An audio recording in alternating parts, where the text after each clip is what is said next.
Get ready to explore the hidden truths and the strategic brilliance that forged the Roman Empire as we know it. And be sure to subscribe so you don't miss our upcoming journeys into ancient Rome's fascinating past. Imagine a world teetering on the brink. A superpower, Rome, gripped by a century of brutal civil wars. Generals fought generals, alliances fractured, and the very idea of a republic, for over 400 years the bedrock of Roman identity, seemed utterly broken. From this chaos, a young man seemingly unremarkable rose to wield power beyond any renown before him. His name, Octavian.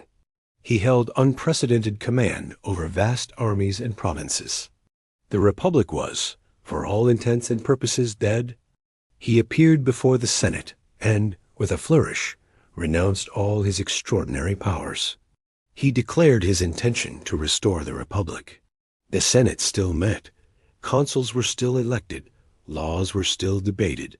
But Augustus held the ultimate trump cards. He controlled the legions, commanded the most vital provinces, and had the loyalty of the people. He became the central pivot around which everything revolved, without ever holding a title that screamed tyrant. Augustus didn't conquer Rome with an army in that moment. He conquered its heart and mind with an idea, the idea that peace and order could be achieved under the guidance of a single powerful figure without destroying the cherished memory of what Rome once was. This was the quiet dawn of an empire, and its echoes still resonate today. This subtle shift, this Principate, was his truly transformative innovation. Join us as we continue to uncover the captivating history of the Roman Empire. Imagine the collective gasp, the relief, the cautious optimism. The Senate, in turn, begged him to retain some authority to guide the state, and so Octavian reluctantly accepted. He was granted the title Augustus, meaning revered one, elevating him to a near-divine status. He was also given the title Princeps Civitatis, first citizen.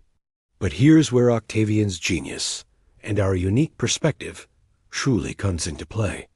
He understood a profound truth. Rome, exhausted as it was, still cherished the idea of its republic. He reorganized the army, creating a standing professional force loyal to him. By presenting himself not as a monarch, but as the protector and restorer of the republic, Augustus bypassed the deep-seated Roman aversion to kingship. He created a system that was effectively an empire, but one cloaked in republican tradition. This careful dance allowed Rome to finally heal, to flourish, and to embark on the Pax Romana, a period of 2 centuries of relative peace and prosperity that fundamentally shaped Western civilization. He reformed the tax system, bringing unprecedented wealth to the treasury. He launched massive public works projects, rebuilding temples, roads, aqueducts, both boosting the economy and demonstrating the benefits of peace. He even attempted moral reforms, trying to restore traditional Roman values. He knew he couldn't simply declare himself king or emperor. That would invite assassination, another cycle of civil war. His solution was an act of political theater so brilliant, so subtle, it would shape the next 4 centuries. His achievement, not just ending the wars, but fundamentally transforming Rome, birthing an empire in all but name, and setting the stage for 200 years of unprecedented stability. This is the story of Augustus and the quiet revolution of 27 BC. When Julius Caesar was assassinated in 44 BC, the Roman world plunged deeper into turmoil. Caesar's adopted son, the 18-year-old Octavian, seemed an unlikely heir. Yet, with shrewd political maneuvering, cold calculation, and strategic alliances, notably with Mark Antony and Lepidus forming the second triumvirate, he systematically eliminated his rivals. The Battle of Philippi saw the defeat of Caesar's assassins. Then came the inevitable showdown with Antony and Cleopatra, culminating in the decisive Battle of Actium in 31 BC. This wasn't just a naval victory. It was the final, bloody punctuation mark on a century of internal strife. With Antony gone, Octavian was the sole power in Rome.